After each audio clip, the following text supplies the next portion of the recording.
저희 이제 오픈, 진짜 정말 편안하게 대화했으면 싶어가지고, 저희가 막 많은 것을 2부에선 준비하진 않았어요. 근데, 어, 질문 있으시면 이렇게 조금 쑥스러우시면 채팅창에 좀 남겨주시고, 아니면 뭐, 마이크만 키셔도 되고, 제가 화면을 보고 있으니까요.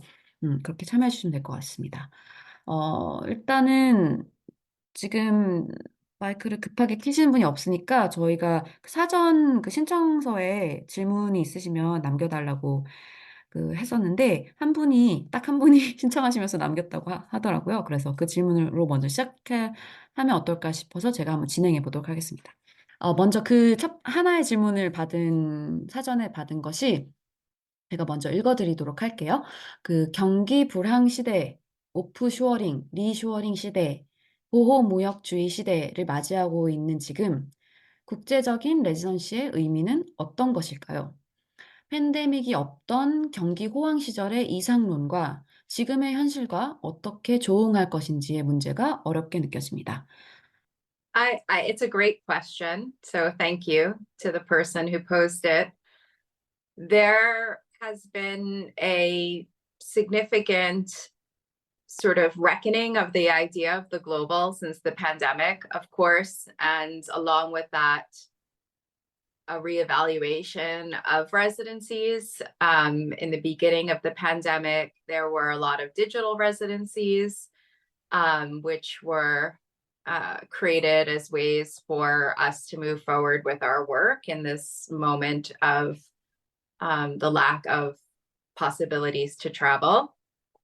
And I think, at least in terms of international residencies, the pandemic and the pause of travel really enabled international residencies some of them who maybe weren't engaging very substantially in the local, to really engage with the local. So suddenly residencies had reprioritization of concerns and who they were hosting and who the audiences were, et cetera. So that, I think, has been a really good thing, actually.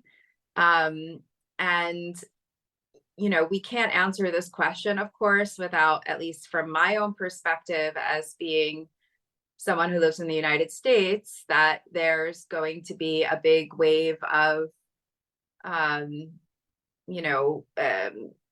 obstacles for travel in my country soon, coming up with the tragic election. So in these times of this challenging political time that we're in, not just with the election, but also with the wars that are happening all over the world, I think residencies actually can have a significant impact in terms of the artists that are hosted in residencies, in that we saw and we're seeing, of course, many residencies who maybe hadn't before, but are hosting artists from the Ukraine, universities, for example, who are trying to bring Palestinian students to study at their universities.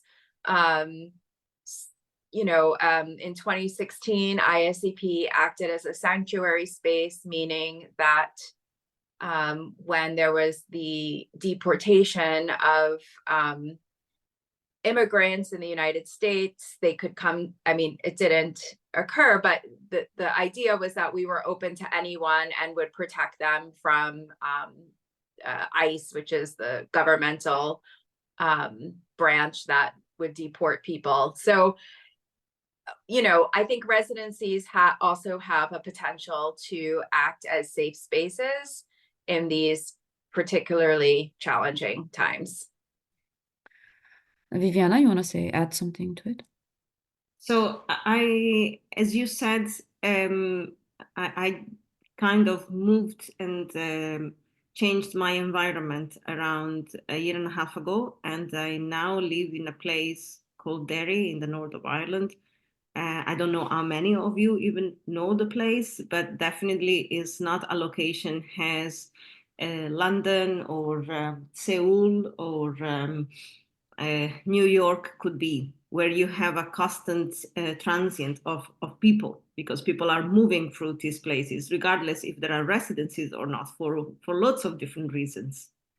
So the first thing to actually acknowledge is that I am now based on, let's say, a non-mainstream location, and also within the so-called United Kingdom, which is made of 4 different nations. I'm based in the poorest, or let's say less supported, above all when it comes to art and culture, of the 4 nations that are part of the United Kingdom. And this is not related to the recession. It has been like this for a long time.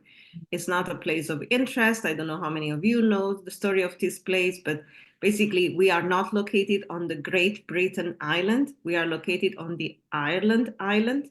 And for lots of different reasons, the northern part of this island is still connected with the United Kingdom. And therefore, somehow there is an interest to have power on that part of the island, but not a strong investment in lots of different sectors, including the arts.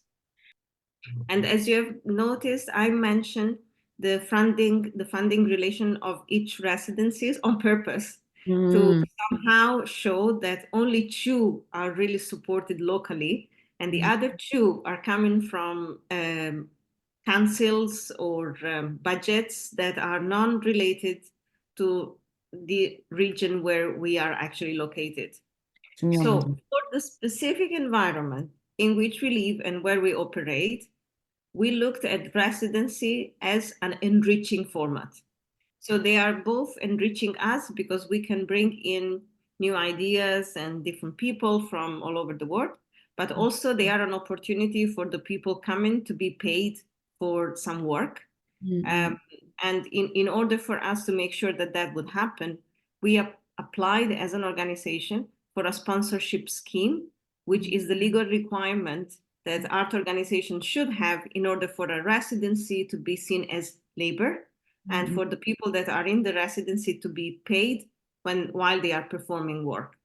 So, for example, Adrián Balseca is an artist from Ecuador and based in Buenos Aires. He wouldn't be able to work with us without a visa and without a working visa.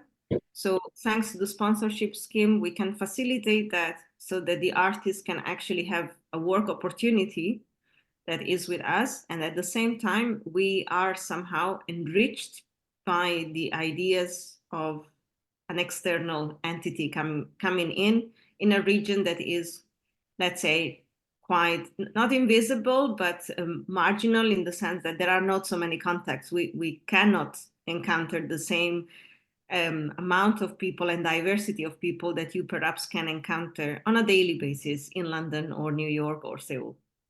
Can I just say, before we go on, in a nutshell, the point is, I don't think that's an answer, a question that can be answered in a general way, because I really believe it depends context by context. That's why I went on and on Northern Ireland, not because I'm trying to create the propaganda of the place, but because I believe it depends on the context. I also wanted to add one quick point before we move to the next question. In Viviana's talk, she mentioned, I think the artist's name was Helen, the last artist, that her research taking place in multiple cities gave Derry and Boyd the chance to expand your networks. And I think this sort of the reciprocal nature of residencies is often overlooked. We think of them as support structures for the residents, but the best of residencies really are shaped by the artists and curators and residents. And also artists and curators give so much back to the residencies as well. So I think in most cases, I think this reciprocity is really, really important and is a pillar of residency programs. 그러면 일단 다음 질문 넘어가고요. 혹시 이 것에 대해서 혹시 저희가 한 얘기에 대해서 또 할 말 있으시면 채팅창에 남겨주시거나 마이크를 켜주시면 되겠습니다. 두 분 모두 레지던시 큐레이터로 일하고 계신데요. 미술관 큐레이터와 레지던시 큐레이터로 일하는 것의 차이는 어떤 게 있을까요? Big difference, but 큰 차이점이 있어요? I don't know where does one start with that question. Maybe the biggest difference. I don't know. I won't answer in terms of being curator of a museum specifically, but I'll answer in terms of being curator of an art institution or any kind of art institution. I actually wrote a text that touches on these issues, which is in which was published by the Goethe Institute. Maybe I can share a link. Being a curator of an institution, you're always representing that institution. And, you know, while you may have freedom in that role, it's still an institutional role, and you're situated in one place, and you have a schedule of programs and exhibitions that you must carry through. And that's a great thing. But being a curator in residence allows a pause from that kind of everyday pace, if you're lucky, and allows you to be in a new environment, meet new artists, allows you to be supported by an institution, whereas in the role of an institutional curator, generally you are the person supporting all of the activities that are happening at the institution. So it kind of flips the nature of support. I think I can let Viviana add to that. So I wrote a little bit about this in my PhD, and for whoever is interested, you can find it online. It's accessible. It's a very long writing, so I will try to summarize the answer here. But basically, I tried to speak about a different characteristic of a practice that, instead of being just focused on the final outcome of the exhibition, is focused on process. And therefore, then the curating of it changes entirely. Because one thing is also to have a different trajectory that is made of time and the knowledge and the process. And another is the trajectory of the studio practice with the production, with the final exhibition. I know that what I'm creating is a binary system that doesn't really exist in reality entirely like that, because practices are porous and they are living of lots of hybrids. So now I'm polarizing them just for the sake of the question and the argument. But I would say that the difference is really pretty much connecting in the relationship that you then recreate over time with the artist or artists or curator that would be part of the residency, which requires a different care, which is not the care that you would have. Above all, when we speak about the museum, most of the time we would speak about inanimate objects, and sometimes artists that are not with us any longer because it's more of a collection work. So it changes entirely the way in which you curate an object to the way in which you are curating a person. Because you need to somehow understand how to host. In Vessel, we have our sort of reminder that the practice is to host and be hosted, because it goes both ways. And Eugene knows that in my case specifically, I use my house to host the residencies, like Eugene does. So for me, there is an entire different procedure of working within the environment of the gallery, which is not even my house, it's not my intimate space, and living with someone and working with someone over a period of time and looking after a relationship that somehow looks after dialogue, process, and the use of time in a different way. And then, of course, there are so many things to mention, different devices that can be used, and a different way of also working with the team, because I'm not alone, I work with the team. And therefore, if we are looking after the residency or if we are looking after the exhibition, also the nature of some of the profiles that are requested would change. We would need an install team, which generally is not in-house. We outsource it. So it's a very complex answer, I would say. And I also would say that not all curators are equipped to do both sorts of curating. And that's sometimes also problematic. 야야야. Yeah. 그래서 굉장히 많은 차이점이 있는 것 같아요. 근데 제가 여기서 한마디 하고 싶은 거는 한국에서 레지던시 큐레이터라는 게 존재하는가? 이게 좀 문득 제 생각이 들었어요. 왜냐하면 우리가 이 단어에 저도 익숙하지가 않고 그래서 그 부분을 한번 먼저 얘기해 볼게요. So like hearing you talk kind of made me think about like I think in Korea we don't have a residency curator concept. I think in a way. Yeah, and I feel like when I was in the US also I never thought of it as a thing. There's a residency in Jeju run by Jeju Foundation of Art and Culture, and they call the person who works there, who is basically a residency curator, but they call her a manager. So I think somehow there is this element of like what Viviana you're talking about, like maybe a lack of this, like maybe like art, maybe not considering it as an artistic creative labor. Maybe, like I have a sense of this in some ways, like now I'm listening to you both because also, but then if I think about museum curators, like what Kari was talking about in terms of like, there's so many things that you have to do as a museum curator that's besides maybe just making interesting exhibitions. So I think maybe, yeah, it's a very interesting thing, but we have another question, but maybe a short answer could be nice. I think in the most sort of basic terms, of course, we can have a whole other panel on, what the role of the curator is. It's not just about exhibition making or taking care of collections. The role of a curator has evolved in the last 40 years or so. And in very simple terms, you can say that a curator brings people, ideas, and places together. And that's very much, what the curatorial gesture within a residency program would be.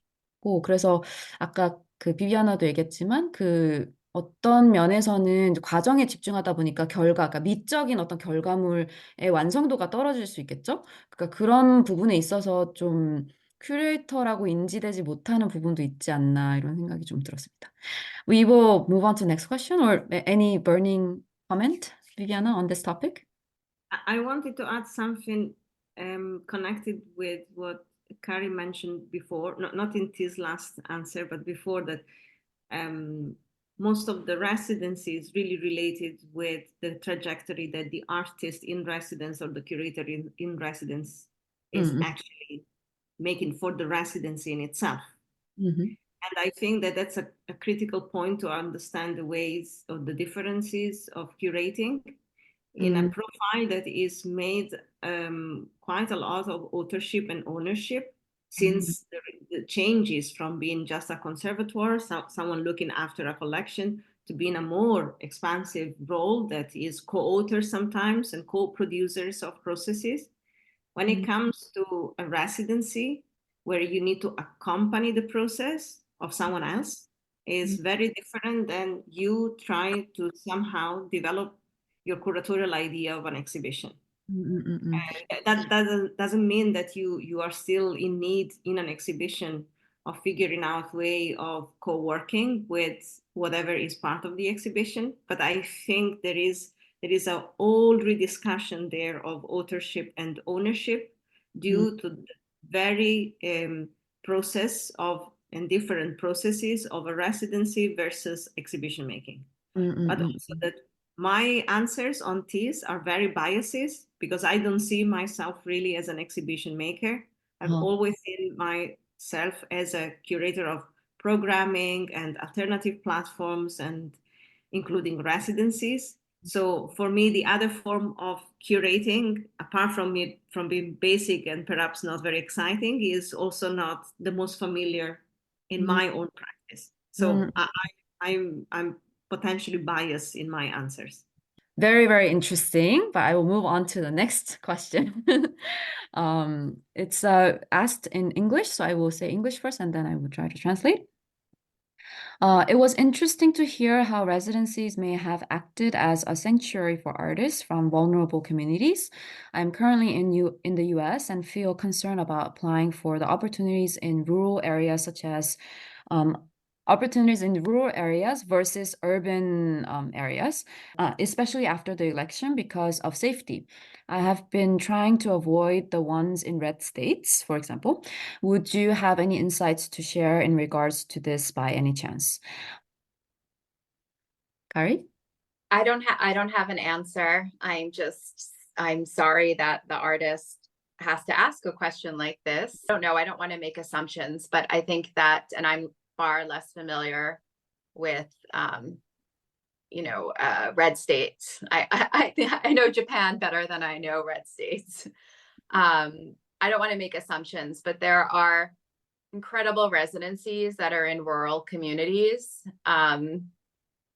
Skowhegan, McDowell, even though those are in blue states, you have to remember that even blue states like New York, rural communities voted Republican. So it's not just about states, it's about rural versus urban, coast versus the inside of the country. But I don't know what's going to happen, but I do think that residencies, regardless of where they are very sensitive to these issues and are very cognizant and always working hard to make the residents comfortable and safe. And I wouldn't personally hold back from applying to a residency because it's in a rural community in the United States.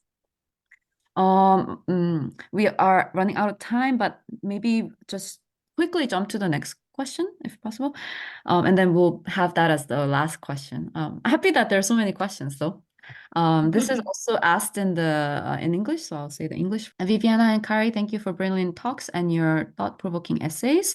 Questions to Kari, choose whichever resonates. I wonder if you could reflect on the balance within the New York City Rethinking Residencies Network on navigating practical versus epistemological questions about residency delivery during your meetings. My experience is that the practical can feel more immediately relevant to members of the London Residency Network, which I coordinate. In our previous discussions, Viviana has said London is a very unsustainable city and art ecosystem. These ecosystem produces certain conditions for residencies. Do you have a vision for how residency models in a city like London, New York City might evolve against the tide, taking radical strides towards sustainable models where we might learn from? It's a great question. All of the questions have been incredibly poignant, so thank you everyone for them.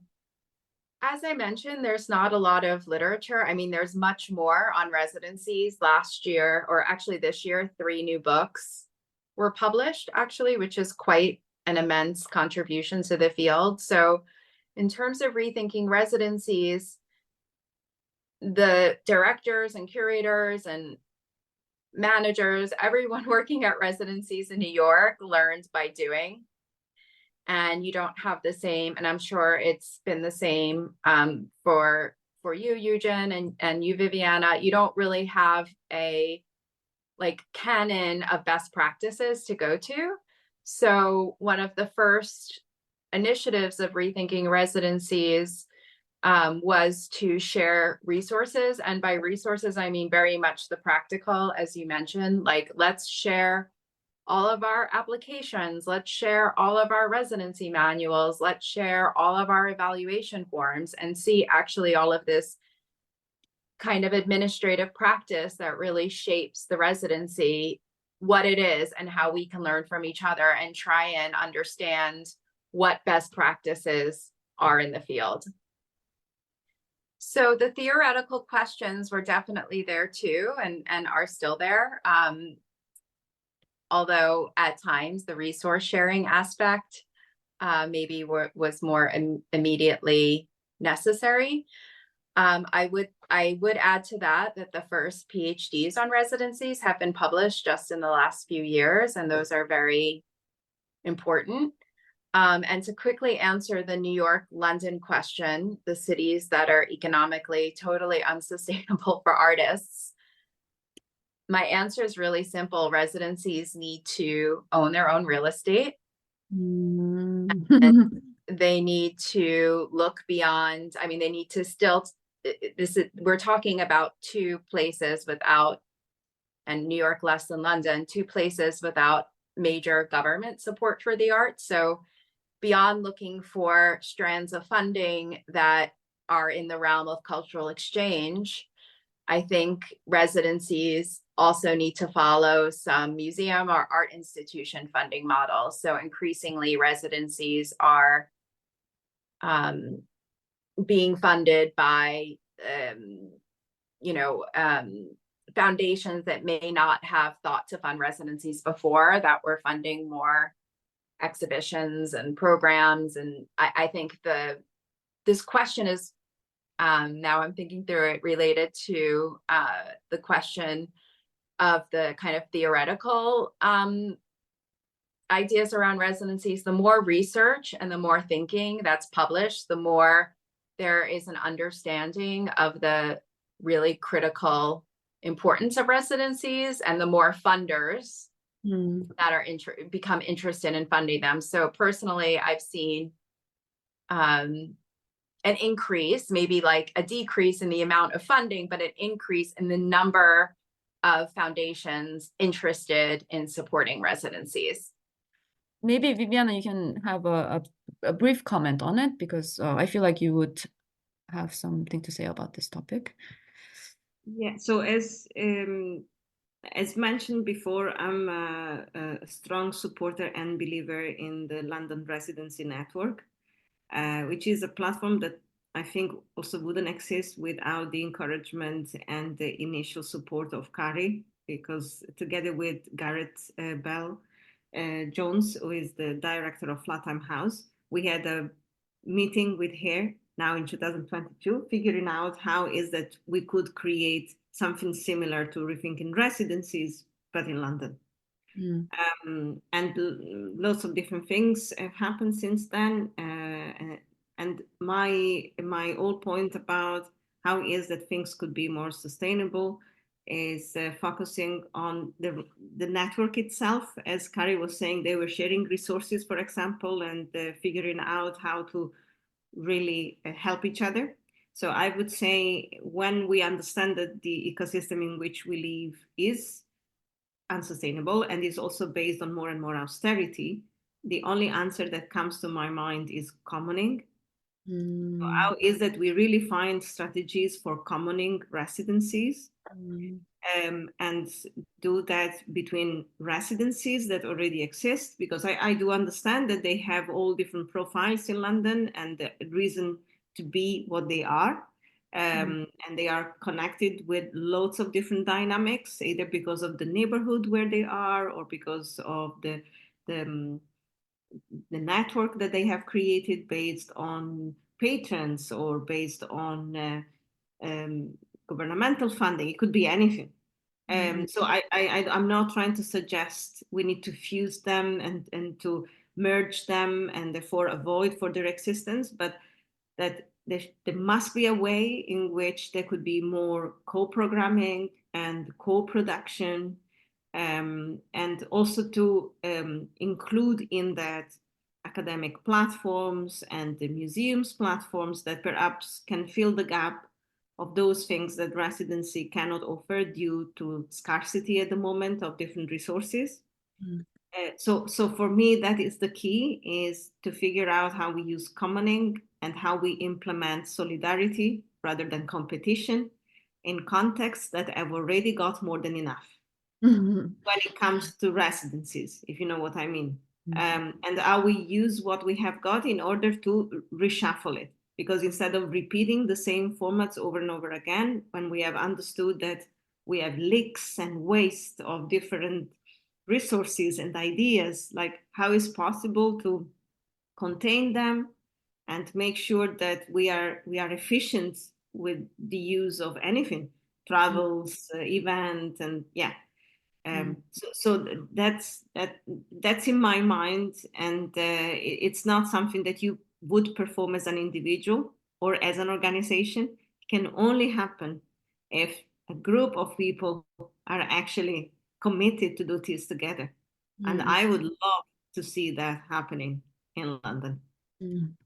Thank you so much, you guys. I mean, like, I could talk for another hour or two with you, but because our time is limited and so many of the participants stay with us this whole 2 hours. Thank you so much. And I hope we can connect in one way or another. Yeah, let's have a good night. And for Viviana, good day. And talk to you soon. 감사합니다, 여러분. 또 만나요, 우리. Thank you. Bye bye.